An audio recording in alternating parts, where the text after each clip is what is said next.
Oke, assalamualaikum. Balik lagi ke Ford Everest. Si Ford Everest TDCi 4x2 Matic. Saya waktu ambil mobil ini tuh sudah di kilometer 111.000. Dan sekarang itu sudah di 118.873. Artinya udah naik 7.000-an lah. Nah, sebenarnya yang mau saya sampaikan di video ini adalah apa saja sih yang memang harus diperhatikan di Ford Everest ini selama pemakaian gitu ya, dan saya udah melakukan apa saja di mobil ini gitu. Jadi mungkin sedikit bercerita dulu. Saya ini dapetin mobil Ford Everest karena memang pengennya yang tahun 2009, karena tahun 2009 sampai 2013-12 itu dia grillnya itu di depannya tuh lebih banyak jumlahnya. Saya lebih suka modelan kayak gini, dan juga di belakangnya itu kalau nggak salah nggak ada si spoiler atas ya di belakangnya itu. Jadi polosan lah, gundul ya, Ford Everest gundul. Begitu. Saya dapatkan ini tahun 2009, warna hitam, Matic 4x2. Memang pengennya spesifikasi seperti itu. Harganya juga ya terjangkau ya kalau Ford Everest ya, maksudnya dibandingkan rival-rivalnya di mobil diesel itu seperti Fortuner, Pajero tuh masih di angka 250 juta, 240 juta, bahkan ada yang 300 jutaan yang VNT 2015. Memang kepingin punya mobil diesel, mobil solar, karena saya menyadari bahwasanya kalau di Indonesia itu kita perlu mobil-mobil yang SUV shoulder frame yang memang kadang di Indonesia kita nggak tahu, ada aja jalan yang jelek atau mungkin tanjakan dan sebagainya. Repotnya mungkin ya jalan-jalan sempit agak susah lah, karena memang panjang mobil-mobil SUV leather frame itu kan 4,9, 4,8 meter dan sebagainya, lebar 1,8 meter dan sebagainya. Kapan sih kita harus pilih Ford Everest? Bagi kalian yang memang lagi membutuhkan mobil diesel solar dan keinginannya itu pengen Fortuner atau Pajero tapi mungkin budgetnya belum masuk karena mungkin mahal, ini bisa jadi opsi dan sangat rekomendasi bagi saya. Kebetulan di Ford Everest ini yang bisa membedakan dibandingkan rivalnya, jujur terus terang mobil ini nyaman sekali, apalagi dari kualitas joknya. Wah, nyaman banget. Dari kualitas duduk tuh, driver, penumpang depan, bagian tengah sampai belakang itu nyaman sekali. Joknya itu semua empuk, gak ada yang keras. Nah, saya sedikit sharing kalau mau start up nih mobil Everest itu, ini udah kebetulan udah nyala. Kalian misalnya udah nyala, jangan langsung di start jangan langsung start engine sekaligus. Jadi bertahap dulu sampai parameter lampunya pada nyala semua, udah semua, baru nyalain, brem, udah bunyi, tunggu dulu beberapa detik, ya bebas mau nyalain AC silahkan. Kalau pas mau maju itu ke N-kan dulu. Kalau yang Matic ya, ke N-kan dulu, tarik rem tangan, lalu D.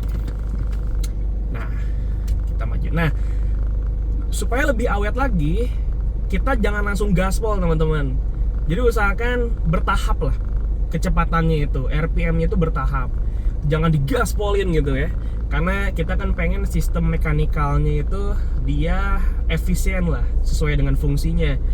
Namanya mesin kan nggak harus digaspol, kecuali kalau mungkin kalian lagi balapan atau mungkin lagi trail dan sebagainya, itu pengecualian.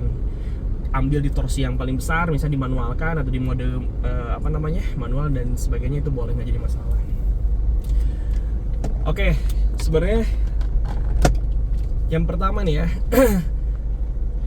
tadi alasan utama saya yang pertama tadi kan memang saya pengen nyari mobil diesel yang budgetnya di bawah 200, dan alhamdulillah Ford Everest. Dan kebetulan saya juga sebelumnya menggunakan Ford juga EcoSport. Melihat Ford itu nyaman sekali ya mobilnya, apalagi dieselnya saya pikir pada saat itu, dan memang terbukti nyaman sekali teman-teman, nyaman sekali mobilnya, nyaman sekali.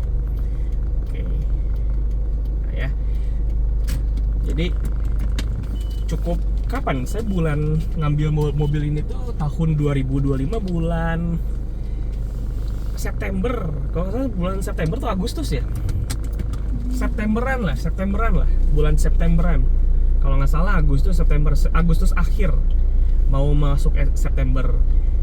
Cepet sih sekali ya teman-teman ya, dari September ke Desember itu udah naik sekitar 7.000 kilometer. Mungkin teman-teman ada yang lebih ekstrim lagi lah, lebih cepat, karena memang saya penggunaan mobil ini sehari-hari. Ke kantor dari rumah 20 km, pulangnya juga 20 km, jadi sehari itu 40 sampai 50 km lah. Dan jalannya itu nggak yang mulus-mulus banget, karena kawasan industri, ada jalan yang jelek, berbatuan dan juga bergelombang, banyak yang dibetulin dan sebagainya.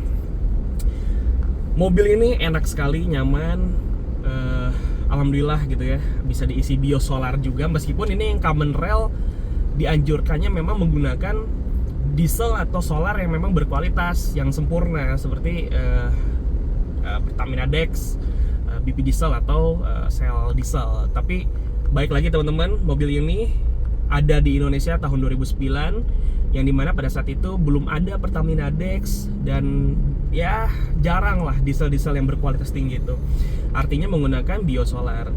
Dan saya kalau beli mobil itu atau ingin punya kendaraan itu yang memang sudah terbukti kehandalannya gitu ya, atau durability-nya tuh udah terlihat, udah terbukti gitu ya. Apalagi mobil ini 2009, sekarang 2025 akhir menjelang 2026, artinya udah belasan tahun mobil ini usianya begitu ya, mau menuju 20 tahun lah, bayangin. Tapi masih enak, maticnya masih oke, nggak ada jedak-jeduk, mesinnya masih oke. Kuncinya sih sebenarnya perawatan, tapi balik lagi, karena ini mobilnya SUV leather frame dan juga diesel ya, bandel, dan juga lifetime-nya itu cukup panjang, kawan-kawan teman-teman. Dan buat teman-teman juga yang ingin ngambil mobil Ford ya, gak usah khawatir, jangan berpikir, berasumsi aduh ini nanti susah nih, dibandingkan kayak Toyota, Mitsubishi kan banyak spare partnya, atau susah nih, Ford mah jarang ada dan sebagainya. Saya awalnya mikir seperti itu. Kalau mau beli mobil ini, usahakan track record terakhir dia servis oli, terutama nih ya, ganti oli kapan, itu teman-teman harus tahu. Ganti oli sama filter oli kapan, ganti oli gardan, terus oli transmisi matic itu kapan, kalau yang bagi-bagi teman-teman yang matic gitu ya. Atau mungkin ganti timing belt, udah pernah belum ganti timing belt, dan tensioner itu juga penting begitu. Lalu aki kapan terakhir.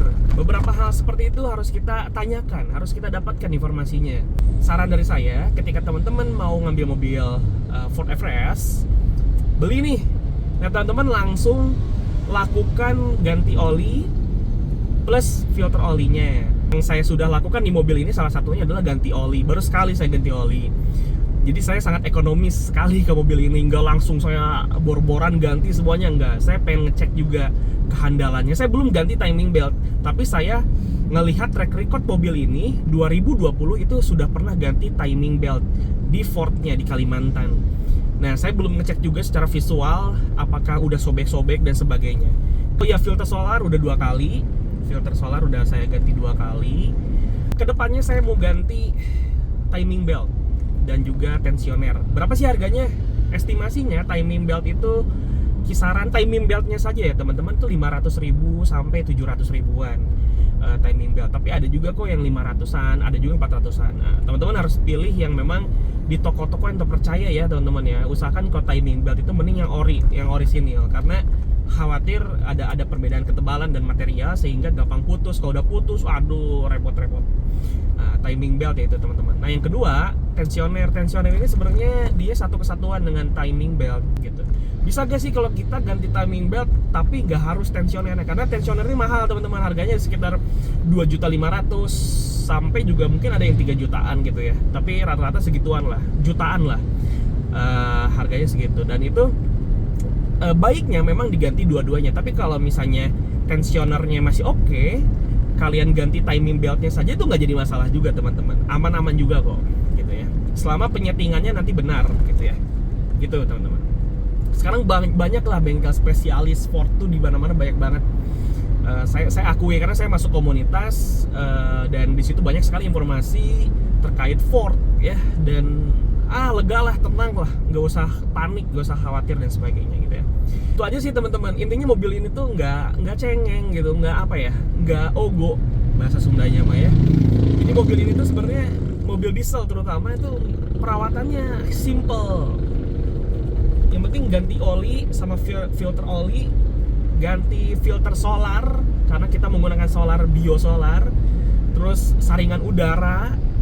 Saya saringan udara pakai yang Innova Barong, itu masuk juga yang bulat gede. Di oli transmisi kan sama Garden dia cukup lama lah usianya, bukan usianya, kurun waktu untuk penggantiannya itu dia cukup lama, cukup panjang. Yang penting itu aja teman-teman, selama itu dijaga insya Allah lah akan baik-baik saja. Apa nih sebenarnya yang menjadi perbedaan buat Ford Everest? Satu, kenyamanan teman-teman. Nyaman banget ini mobil, nyaman pol. Nyaman tuh dalam artian apa sih? Kita berbicara interior dulu ya teman-teman ya. Ini mobil bener-bener saya bilang tadi di awal, joknya itu empuk banget, enak banget joknya itu. Meskipun penyetingan joknya memang nggak komplit ya, hanya ala direbah-rebahin gitu aja kan ya, kemiringan sama maju mundur, ketinggian nggak ada, tapi karena posisinya udah pas gitu. Saya tinggi badan 168 cm, enak banget mobil. Terus yang kedua, ininya lumayan luas lah untuk seukuran leather frame, mobil-mobil leather frame ini enak. Dan kap mesinnya Ford Everest yang lama ini dia nggak lurus rata gitu teman-teman, nggak tinggi banget gitu. Jadi kalau teman-teman menyadari Ford Everest kalau disandingkan dengan Pajero Sport yang lama ataupun Fortuner VNT ataupun yang baru Fortuner baru, Pajero baru, mereka tuh kap mesinnya tebel-tebel, gagah kelihatannya gitu ya, tinggi-tinggi. Nah terkadang itu visibilitas untuk melihatnya itu kadang juga rada terganggu. Ada beberapa hal lah, beberapa orang ada juga mungkin yang terganggu, ada juga yang nggak jadi masalah. Tapi kalau Ford Everest dia tuh lurusnya agak melandai ke bawah, makanya posisinya lebih pendek sikap mesinnya itu dibandingkan rival-rivalnya tadi. Itu jadi visibilitas tuh bagi saya masih oke lah. Lalu yang ketiga, pengalaman baru lah teman-teman, karena mobil ini kan mobil Amerika, meskipun gak dijual di Amerika, dia produksinya emang khusus Asia Tenggara lah untuk kita lah gitu ya. Tapi desainnya beda dengan mobil Jepang. Jadi bagi saya yang mungkin lama pakai mobil Jepang gitu, masuk ke sini rada aneh awalnya, tapi anehnya gimana? Bukan aneh, unik. Bagi saya itu unik, tapi materialnya nggak usah diragukan lagi teman. Bos, materialnya rigid lah mobilnya ini, mantep pokoknya. Apalagi kalau EcoSport teman-teman, EcoSport juga berat sekali pintunya dan sebagainya, padat gitu. Ini juga apalagi ini kakaknya kan yang kasta tertingginya Ford lah bisa dibilang gitu ya, mobil dieselnya. Meskipun ada lagi Ford Ranger Raptor, apalagi kan Ford itu terkenal dengan mobil truknya itu double cabin gitu ya, dan kuat-kuat gitu. Apalagi Everest lah, SUV leather frame oke juga. Apalagi nih yang saya suka dari mobil ini, mobil ini nggak kelihatan tua teman-teman bagi saya ya. Mungkin karena ini udah diganti sih head unitnya sama si pemilik sebelumnya. Tapi apa yang membuat saya bilang ini mobil nggak tua adalah dari kombinasi warna, dan juga dia ada aksen kayu di sini teman-teman. Nah ini kayu, terus di pintu juga, di panel-panel ini pakai kayu yang yang di coverin gitu ya, jadi lebih halus gitu. Timeless lah ini mobil, nggak kelihatan tua-tua banget. Rem tangan di sini model tarik kayak Panther, justru bagi saya kelihatannya awalnya emang jadul, tapi di sini jadi lebih lega gitu loh. Jadi nggak terlalu banyak peralatan gitu di sini tuh. Mobil ini juga banyak banyak saku-sakunya gitu ya, buat nyimpen aqua, buat barang-barang dan sebagainya. Ada kacamata dua di sini. Ini jarang ada mobil yang kacamatanya ada dua. Jadi kalau sama istri itu nggak rebutan. Di sini juga ada kacanya juga. Ini juga ada kacanya juga, ada lampunya kalau nggak salah di sini, ada nggak sih? Oh nggak ada lampunya. Nah cuman di sini dia nggak ada pegangan, di bagian driver tuh nggak ada pegangan, karena mungkin kalau di sini ada pegangan sedikit khawatir menghalangi pandangan kali ya, mungkin di situ kali filosofinya. Jadi kalau di sini kan memang kalau kita agak munduran gitu duduk kan, jadi agak mengganggu gitu ya, ada barang di sini atau ada pegangan di sini tuh kan. Tapi minimal di sini kalau ada cocok sih. Cuman saya baru tahu kenapa Everest di sininya nggak ada, karena posisi ininya mungkin saya tinggi tadi 168. Tapi nggak akan kejeduk sih. Tadi saya pikir mungkin takutnya kejeduk driver gitu ya. Tapi ya oke lah. Mungkin driver nggak perlu pegangan. Tapi bagi saya itu kekurangan mobil ini sih. Jadi nggak ada pegangan di sini lah, minimal ada pegangan gitu. Kadang kalau misalnya kita lagi licin gitu kan megang susah, bingung. Bisa aja sih megang di trail roofnya itu, di atas udah ada trailnya itu kan, bisa aja, cuman rada susah aja. Meskipun udah ada pijakan kaki, ada footstep gitu ya. Mobil ini bandel sekali teman-teman. Saya udah bawa kemana-mana, ke tempat yang tinggi banget, nanjak gitu ya, butuh torsi yang besar. Wah, mobil ini mantap pokoknya. Ke Cikalong, saya kalau pulang kampung ke Cikalong, via Cikalong teman-teman, Jatiluhur, wah jalannya jelek sekali, belok-belok bluduk. Tapi ini mobil buset, tangguh. Setenang itulah bawa mobil ini gitu. Dan saya merasa kayak aman terus kalau bawa keluarga pakai mobil ini, mau jauh kemanapun, ayo kita libas. Insya Allah teman-teman, kedepannya mungkin konten saya akan bercerita tentang banyak mengenai mobil ini, experience, harga yang dikeluarkan untuk servis dan sebagainya, akan saya buatkan videonya dalam bentuk short ataupun juga video panjang. Teman-teman kalau misalnya ada request atau ada pertanyaan apapun, silahkan teman-teman dituangkan saja di kolom komentar gitu ya. Apalagi mungkin ini nggak berlaku hanya untuk mobil Ford Everest ya teman-teman ya. Teman-teman kalau misalnya ada mobil lain, selama saya mungkin bisa jawab, selama saya bisa berbagi pengalaman mungkin sebelumnya terkait pertanyaan-pertanyaan teman-teman, silahkan, nggak apa-apa, ditanyakan aja, kita saling sharing aja. Saya yakin juga banyak yang lebih expert, banyak yang lebih paham. Saya baru juga pakai mobil ini beberapa bulan, belum setahun. Saya juga banyak belajar. Ya, mohon maaf kalau ada kesalahan misalnya, silahkan dikoreksi di kolom komentar gitu ya teman-teman ya. Oke, baik lagi, sekarang fokus lagi teman-teman. Mobil itu besar teman-teman, besar sekali dan panjang. Kalau dibandingkan Fortuner dan Pajero Sport, saya ngomong ini artinya yang tahunnya sama ya teman-teman. Ini mobil lebih panjang. Saya tuh kadang kecolongannya apa teman-teman? Kalau parkir mundur di belakang tembok, ada ininya, dia ada sensor parkirnya teman-teman. Cuma kadang saya yang lupa itu, dia punya konde. Jadi kadang suka nabrak kondenya gitu kan. Tapi nggak rusak ya, codet-codet dikit lah teman-teman, nggak jadi masalah. Cuman mobil ini tuh panjang. Kadang kalau misalnya mau belok di gang-gang kecil, aduh, keringetan lah teman-teman. Mobilnya tuh gede sekali teman-teman. Dan ya saya seneng lah mobil tinggi besar gini ya. Apalagi di Indonesia kan, ya kita turut berduka cita dengan Sumatera yang sekarang lagi dilanda banjir, banyak korban jiwa. Semoga teman-teman saudara-saudara kita di sana bisa sabar dan tabah, dikuatkan, diberikan kesehatan selalu. Mudah-mudahan cepat pulih kembali, dan berharap pemerintah juga bisa cepat dalam eksekusi solusinya seperti apa. Ya, kita doakan yang terbaik buat saudara-saudara kita. Nah, mobil ini dia punya ground clearance sangat tinggi menurut saya. Dia tinggi banget teman-teman. Saya pernah parkir di salah satu mall, dan ternyata parkiran itu saya curiga kenapa tempat parkir itu nggak diisi orang. Ternyata udah banyak korban jiwa teman-teman. Saya belum menyadari apa sih sebenarnya yang jadi problemnya. Jadi tempat parkir itu dia ada step bata yang tinggi teman-teman. Jadi kalau misalnya step bata ini nggak kedetek sama alarm, sama sensor mobil maksudnya, beberapa case mobil-mobil yang tinggi juga dia gasruk belakangnya itu karena nggak sadar. Kan rata-rata kalau kita mau mundur parkir itu ada footstep belakang yang akan nyentuh ban belakang kita, artinya kita udah mentok, kita berhenti kan teman-teman ya. Nah ini tuh kita kok nggak kena mobil yang nggak tinggi, dia langsung kena, bisa ketabrak. Nah mobil ini saya waktu itu kok ini ban belakangnya belum nyentuh yang footstep belakang buat di parkiran, tapi sensornya juga nggak kedetek apapun. Saya bingung. Tapi teman saya di belakang nge-notice itu, hati-hati ada stepan. Ternyata karena saking tingginya mobil ini aman tuh. Dia bisa ngolongin itu step. Itu tinggi banget stepnya, wah 2 jengkal lah pokoknya. Tinggi banget tuh, lebih 2 jengkal kali, wah pokoknya tinggi banget. Nah itu kelebihan punya mobil SUV leather frame yang tinggi ya teman-teman. Karena memang kalau saya lihat dari belakang, dari belakang gitu ya, ground clearance belakangnya tuh lebih tinggi daripada Fortuner Pajero menurut saya.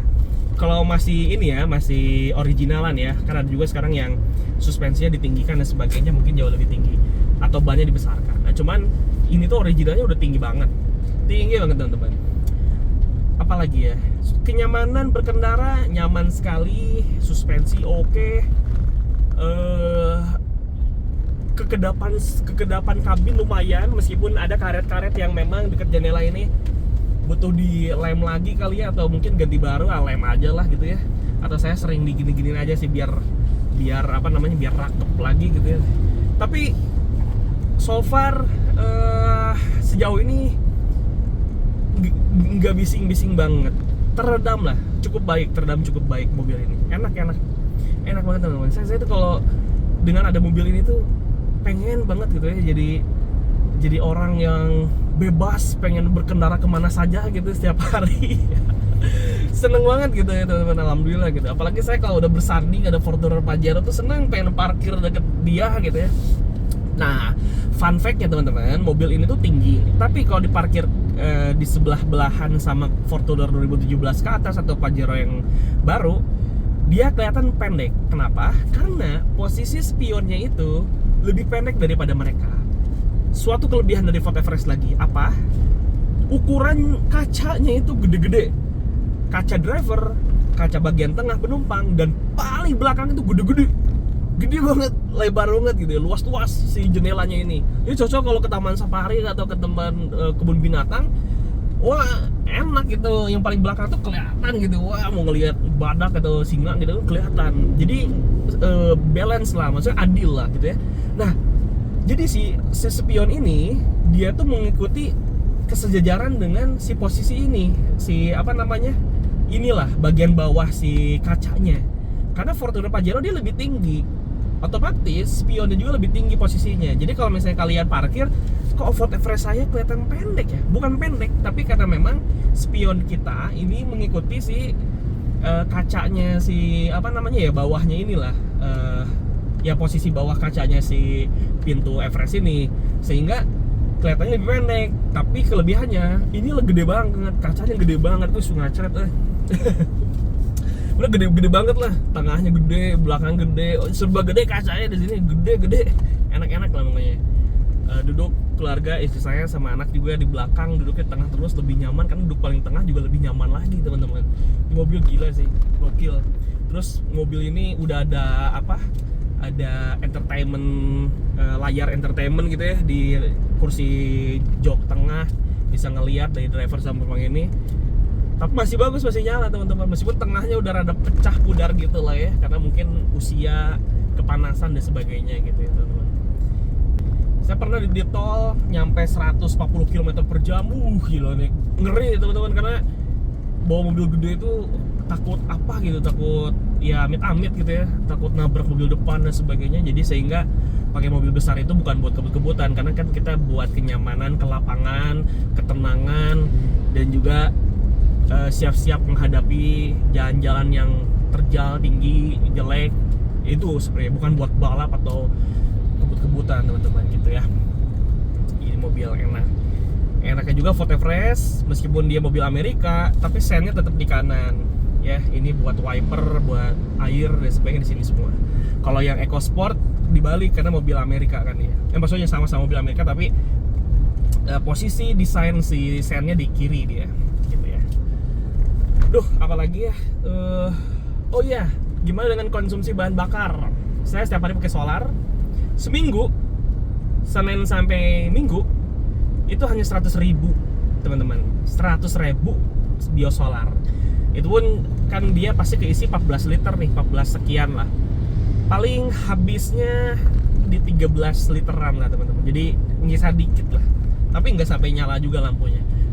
Dengan mode berkendara saya tuh yang nggak ngebut-ngebutan, paling di 30 km per jam, 40 km per jam kalau mau masuk ke kerjaan, karena juga maksudnya ke tempat kantor, karena macet juga kan gitu ya, macet-macetan dan sebagainya. Ini irit 100.000 lah, 100.000 ya, paling aman 120.000 masih oke.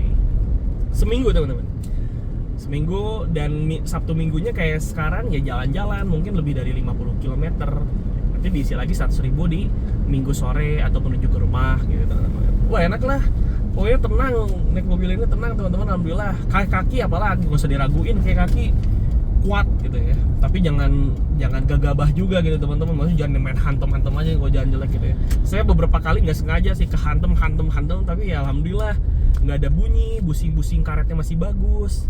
kebetulan baru diganti juga 2023 gitu ya sama pemilik sebelumnya, jadinya ya masih oke lah teman-teman gitu. Nah saya kalau misalnya meskipun dia Matic-nya AT,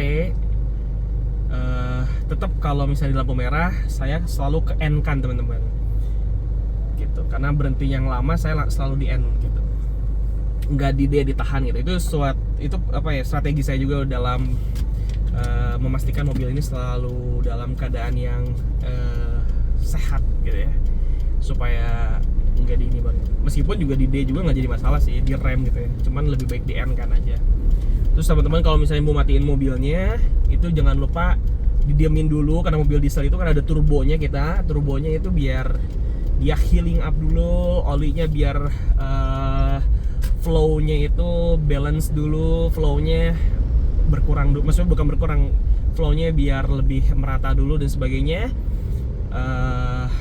Sekitar 30 detik sampai 40 detik baru bisa dimatiin. Jangan lupa ke N-kan dulu, dari D nih di N-kan dulu, dipastikan diprekan dulu semuanya, lalu rem tangan masuk ke P dan pindahin persneling itu jangan truk gitu ya, tapi satu-satu gitu ya teman-teman ya.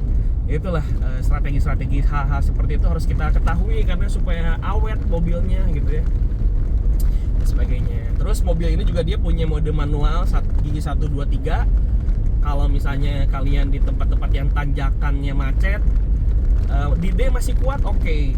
Tapi baiknya di mode manual aja, diambil di gigi 1 atau gigi 2 udah cukup gitu. Lalu di sini juga ada odo, lupa nih apa namanya, odo atau apa gitu ya. Nah odo ini kalau dipencet nih di dekat persneling, nah ini ada OD off. Kalau dia ada bacaan OD off di speedometernya, artinya dia akan main di gigi rendah, gigi 1, 2, atau 3 gitu. Itu cocok untuk yang memang jalan terjal. Jadi bisa aja nggak usah dimanualkan by persneling, tapi odonya di off kan saja gitu teman-teman. Oke, ini bentar lagi 119.000, nanti 119.990 sekian itu udah harus ganti oli. Sama kalau filter solar nanti 122.000. Saya timing belt rencananya 126.000 sesuai perhitungan. Woi, Everest. Seneng kalau ketemu Everest lagi gitu. Gitu teman-teman. Ya mungkin cukup sekian dari saya seputar Ford Everest TDCi 4x2 Matic 2009 yang bisa saya sampaikan. Mungkin ada beberapa hal yang lupa saya sampaikan, tapi nggak apa-apa. Nanti saya akan buat konten lagi di mungkin seputar Everest yang bisa saya sampaikan, juga akan saya videokan. Oke teman-teman, mungkin cukup sekian. Terima kasih. Wassalamualaikum.